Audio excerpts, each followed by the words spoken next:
Good morning. We are extremely pleased that you are here. It is good to come together for the purpose of co-creating. Do you agree? Yes. Co-creation at its best, really. You are knowing what you are wanting. An evolving thing. Are you enjoying how your desire expands? Really? That's a good thing if you are, because that means that you understand that just in the giving birth to a new idea, that the creation not only has begun but is done. In other words, if your new ideas, if your newest of ideas are thrilling you, that means that you're offering no resistance to them, which means the new idea will come to full fruition for you quickly. And in time, you'll get so good at that the new fresh idea will come to fruition immediately. In fact, you can get so in tune with your understanding of creation that in the moment that you hatch an idea, the fruition is so eminent that you will really feel the power of your being. The question and answer happening simultaneously. The problem and the solution so close together that you get focused on the solution and you don't even realize that there was a problem that took you to that leading edge solution. You get so good at understanding the power of your thought that you realize that as problems are coming into focus, so is the solution, but you're so solution oriented, you're not even aware of the problem that's been coming into focus because you're so in tune with the solution part of the equation. You are vibrational beings and you live in a vibrational universe. And when you accept that, when you understand it, and then when you begin to take positive advantage of that understanding, then every problem, even if you're up to your oil rig in it, you'll feel the solution pulsing so powerfully that the problem won't take you down into justification or blame or defense. When you begin to be the deliberate creator that you were born to be, you will stand mostly in your place of alignment with who you are, feeling appreciation of every situation that causes you to focus, because you understand that focusing and deliberate creating are the same thing. Deliberate focusing and deliberate creating are the same thing. Focusing without deliberate intent can be called creating by default, because you see, you get what you focus upon. You get what you train yourself to expect. So as you focus on things, wanted or unwanted, you develop vibrational patterns. And the longer you focus, the easier it is to maintain that pattern until you develop what could be called a chronic pattern of focus or a chronic vibrational offering. That's really what a belief is. A belief is just a thought you keep focusing on.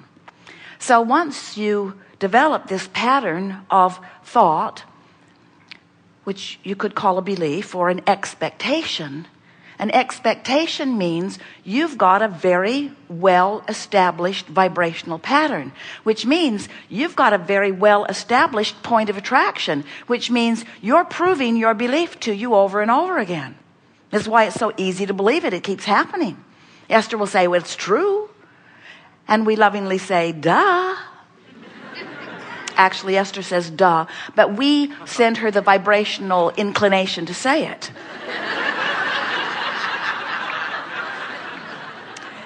In other words, you always get what you expect. And the thing that's tricky for humans in the accepting of that is that you expect a lot of things you don't want. So then when we begin to talk about creation, you say, well, I wouldn't create that because I didn't want it. I would not do that to myself. And we say, we didn't say you did it deliberately or intentionally, but you did do it because everything that is coming to you is coming in response to a vibrational pattern. Now, sometimes you can say accurately, well, I was taught to expect this. And we say, Well, that's easy to understand, because when you're surrounded by someone or near someone who believes something, then their belief has them attracting it, and as you observe them attracting it, then you're collecting data and you say, see, it's true. So now I believe it. And we say, oh, friends, you got to use a different criteria as your reason to give your attention to something. Just because it's true, just because someone believes it, just because it keeps happening, is not a good criteria for you to turn your attention to it, because your attention to it will cause you to create a vibration about it until eventually it will become your point of attraction too. Now, in many regards, that's great. There are all kinds of things that are around you that you want to continue to perpetuate. There are wonderful things in your environment. In fact, most things in your environment you want to participate in. You want to participate in a way. You want to continue to perpetuate them. As Jerry and Esther and Karen were walking from their sleeping room through the wonderful inner workings of this hotel just now, Esther was laughing about a restaurant that they had dinner in last night, and that they frequent this particular restaurant often in different parts of the country. And there's this thing going on where the same thing continues to happen. And Jerry and Esther were talking about it at breakfast this morning, about what they could do to head it off before it happens. And they were having the conversation about expectation, how something happens, you notice it, you talk about it, you remember it, and without even knowing you're doing it, you begin a pattern of expectation. And that pattern of expectation is so soft and subtle you don't even know it's there, but it's strong enough that the restaurant or whoever you're dealing with can't buck the current and give you other than that, even though they would like to and even though they're trained to. So they do it again. It's something so insignificant. Esther orders hot tea. Everyone else around the table orders coffee. Everyone else around the table orders dessert. Esther can hardly wait for her hot tea. The dessert comes, the coffee comes, everyone's eating, everyone's drinking. Esther has no hot tea, which makes her want their dessert. So, as this slight testing and keeping track has begun to be a sort of dominant pattern within Esther, this well-meaning waiter can't buck her current and gives her not what she wants, what she expects.